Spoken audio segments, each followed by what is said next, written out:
Good morning friends. आज हम इस वीडियो में देखेंगे कंपाउंड माइक्रोस्कोप के बारे में डिटेल में, जैसे कि हिस्ट्री देखेंगे और अलग अलग तरह के टाइप्स के नेम्स देखेंगे। कंपाउंड माइक्रोस्कोप के पार्ट्स हम इन डिटेल देखेंगे, एप्लीकेशंस, एडवांटेजेस और डिसएडवांटेजेस ऑफ कंपाउंड माइक्रोस्कोप हम देखने वाले हैं। तो स्टार्ट करते हैं डेफिनेशन से।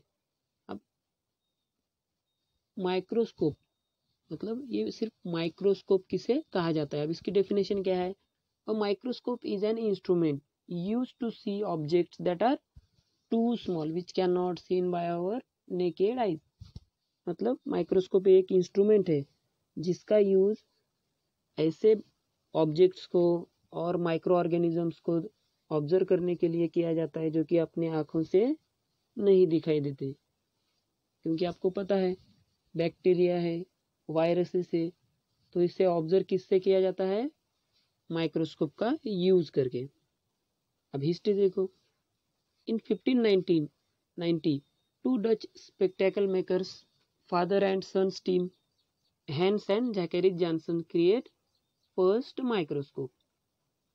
दो डच स्पेक्टेकल मेकर्स थे, इन्होंने 1590 में एक फर्स्ट माइक्रोस्कोप बना दिया, इसीलिए जैकेरिस जॉनसन को फादर ऑफ माइक्रोस्कोप कहा जाता है। बाद में से 16th सेंचुरी में लेंस की इम्प्रूवमेंट हो गई। Letter in 16th century, Antonio van Leeuwenhoek began polishing and grinding lenses when he discovered that certain shape of lenses increased an object or image size many times. इन्होंने Antony van Leeuwenhoek ने क्या किया? अलग अलग तरह के लेंसेस इन्होंने बना दिए और उससे क्या हो गया? इमेज की साइज और ऑब्जेक्ट की साइज बहुत बड़ी दिखाई देने लगी। और एंटोनी वैन ल्यूवेनहुक ने ही फर्स्ट टाइम बैक्टीरिया को ऑब्जर्व किया। Leeuwenhoek was the first to observe the bacteria. और इन्होंने अलग अलग तरह के लेंसेस तो बना दी थी और उन्होंने कहा कि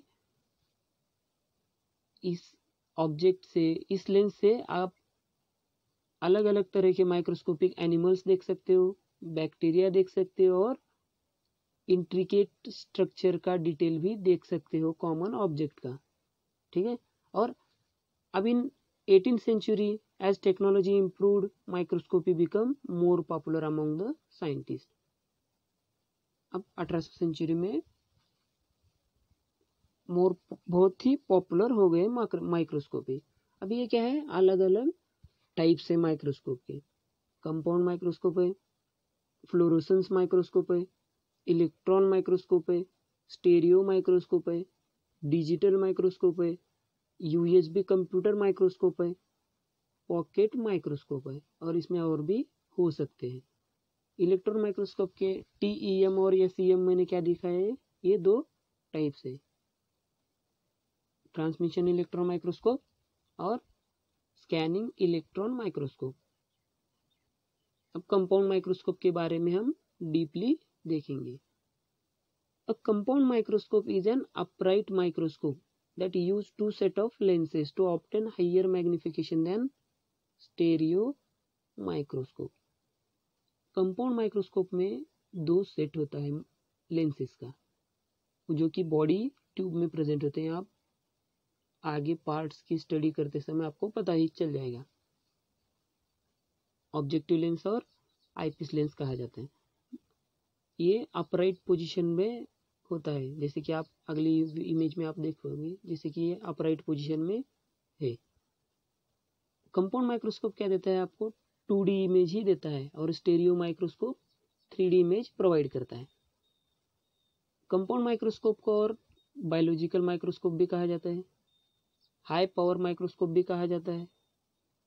ठीक है। Higher magnification is achieved by using two lenses rather than just a single magnifying lens. अब आपको ज़्यादा मैग्निफिकेशन चाहिए तो दो लेंस का यूज करने पर ही आपको मैग्निफिकेशन हायर मिलेगा। अगर एक लेंस यूज करोगे तो जायज़ बात है कि कम ही मैग्निफिकेशन होगा। ठीक है। अब ये कंपाउंड माइक्रोस्कोप की इमेज है।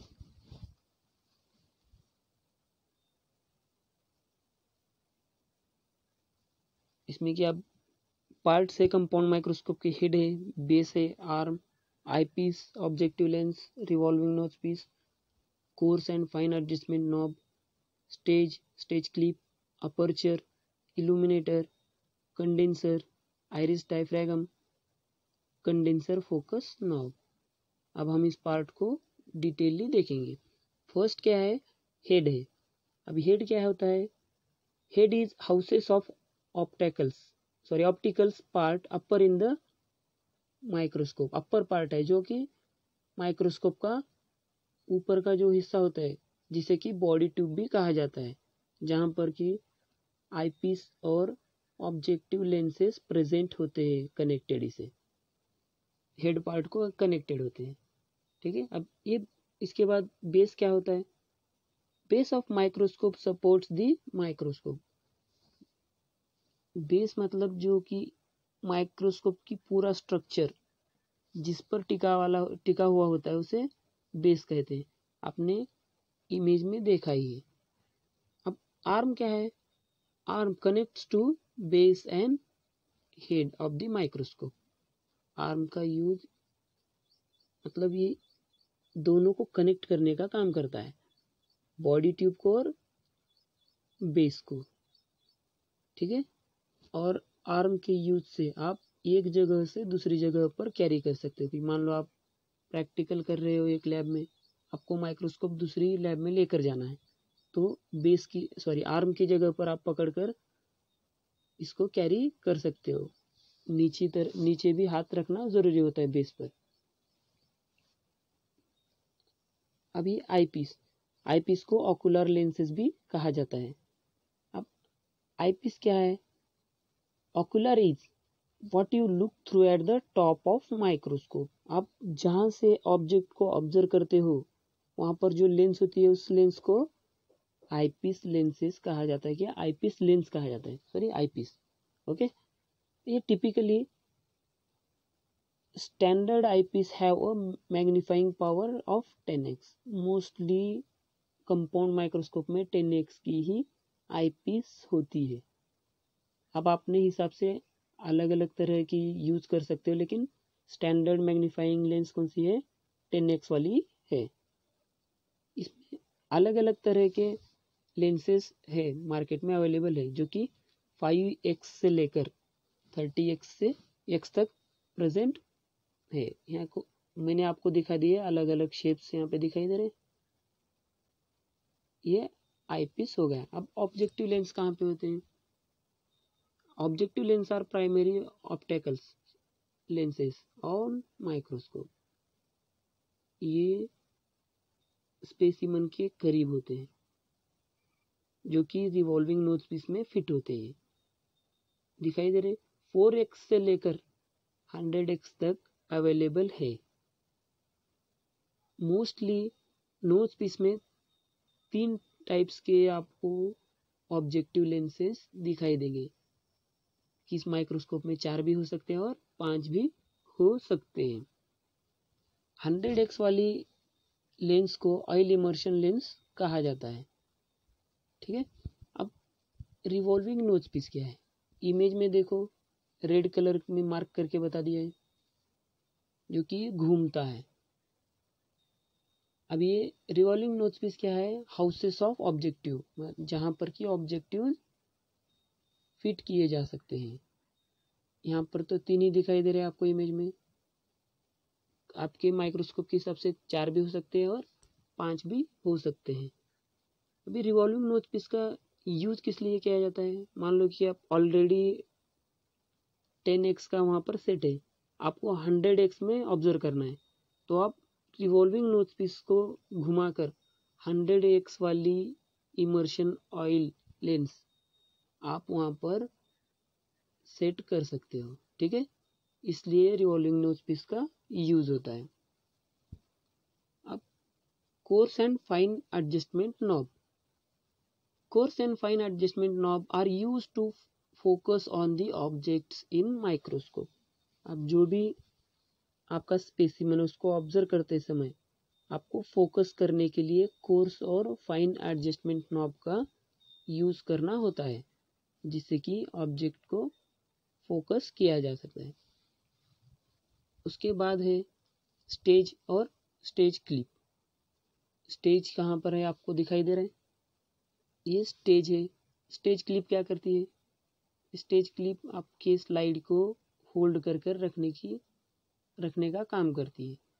जैसे कि स्टेज तो है जहाँ पर कि आप आपका सैंपल और स्पेसिमन वहाँ पर रख देते हो स्टेज पर, और स्टेज क्लिप उस जो भी आपने स्लाइड पे लिया है वो स्लाइड को होल्ड कर कर रखने का काम ये स्टेज क्लिप करता है। और आपको अगर समझो अलग अलग सेक्शंस देखना है स्पेसिमन के, तो आप स्टेज क्लिप के हेल्प से उस स्लाइड को मूव कर सकते हो आपके हिसाब से, ठीक है।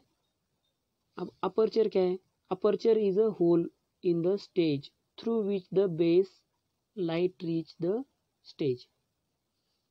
ये एक होल है। अपर्चर क्या है, होल होता है स्टेज पे जहाँ से कि लाइट बेस से आपके स्पेसिमन तक पहुँचती है, ठीक है। इसे अपर्चर कहा जाता है। अब इल्यूमिनेटर क्या है, illuminator is a light source for microscope. ये क्या है, लाइट सोर्स है।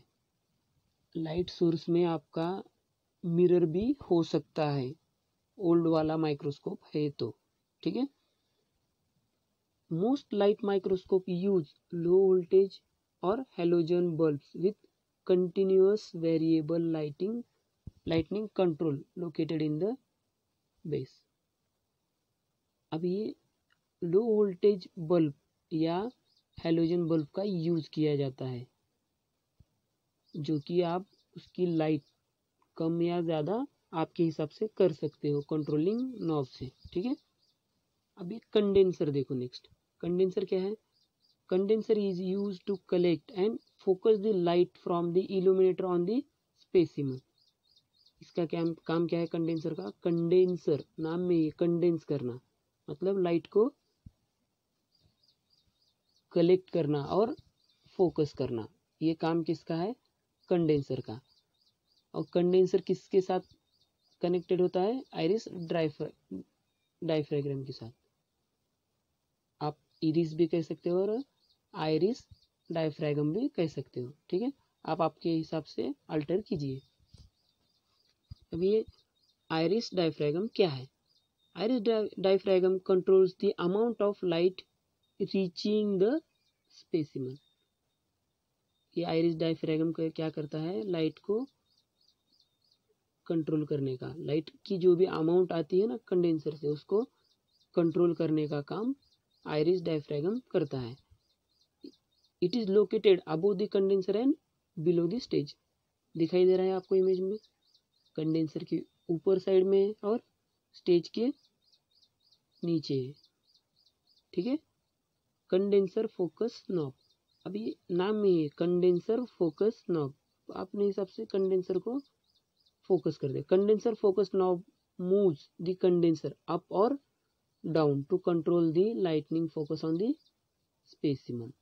आप अपने हिसाब से कंडेंसर को अप या डाउन कर सकते हो कंडेंसर फोकस नॉब के हिसाब से हेल्प से। अब इसके बाद हम देखेंगे एप्लीकेशन। अब कंपाउंड माइक्रोस्कोप का यूज कहाँ होता है, पैथोलॉजिकल लैब में होता है डिसीज आइडेंटिफिकेशन के लिए, फॉरेंसिक लैब में भी इसका यूज होता है। अब और इसका यूज प्रेजेंस और absence of minerals and metals, इसका आइडेंटिफिकेशन के लिए भी होता है। मिनरल्स और मेटल्स के प्रेजेंट है या अब्सेंट है, इसके आइडेंटिफिकेशन में भी कंपाउंड माइक्रोस्कोप का यूज होता है। आपको स्कूल में या कॉलेजेस में एकेडमिक प्रैक्टिकल्स कंडक्ट करने के लिए या एक्सपेरिमेंट कंडक्ट करने के लिए भी इसका यूज होता है। It also helps to see and understand the microbial world of bacteria and viruses.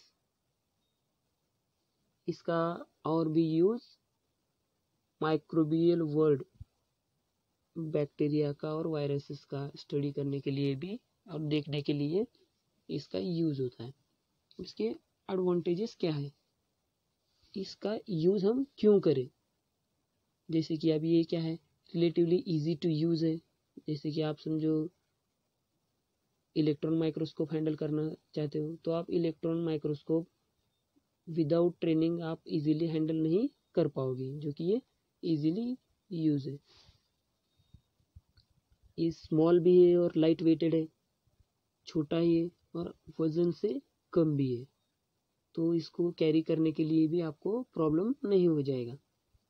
Unaffected by electromagnetic field, electromagnetic field का भी इस पर कोई अफेक्ट नहीं होता।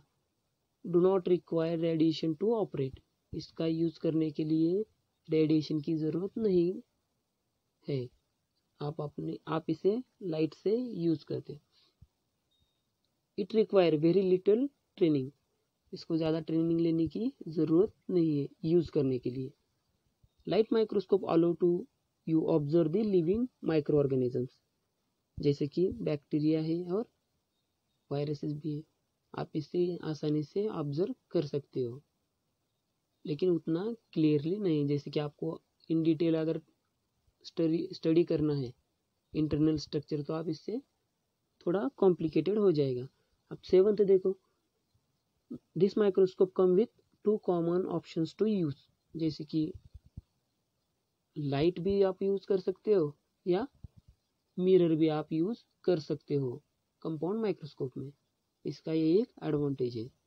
Light microscope have minor maintenance cost as compare to the other model.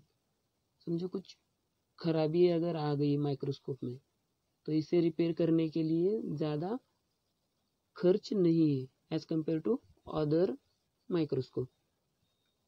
Light microscope are fully adjustable to the comfort level of the users, ये आप आपके हिसाब से इसे एडजस्ट कर सकते हो, ये फुल्ली एडजस्टेबल है। ये इतने क्या हो गए एडवांटेजेस। अब डिसएडवांटेजेस देखो। Light microscope have a lower resolution, अब इसका रिजोल्यूशन क्या है, कम है। मान लो कि as compare to electron microscope उसकी रिजॉल्विंग पावर क्या है, हाई है, ठीक है। Light microscope can not provide 3D image, ये आपको 3D इमेज नहीं दे सकता, ये एक इसका डिसएडवांटेज है। It is challenging to view living internal structure, पहले ही बता दिए आपको। मान लो कि बैक्टीरिया की स्टडी इन डिटेल करनी है, इंटरनल स्ट्रक्चर आपको स्टडी करना है, तो ये आपके लिए बहुत चैलेंजिंग हो सकता है। Light microscope can not operate in darkness, मान लो कि आपका माइक्रोस्कोप पुराना टाइप का है जो कि मिरर वाला है, तो आप उसे डार्क में यूज नहीं कर सकते। Light microscope can come with very low magnification caps, अब ये क्या है, लो मैग्निफिकेशन कैप के साथ आता है। उम्मीद करता हूँ ये आपको वीडियो पसंद आई। वीडियो पसंद आई है तो लाइक कीजिए, शेयर कीजिए और चैनल को सब्सक्राइब कीजिए ताकि अगली वीडियो का नोटिफिकेशन आपको सबसे पहले मिल सके। Thank you.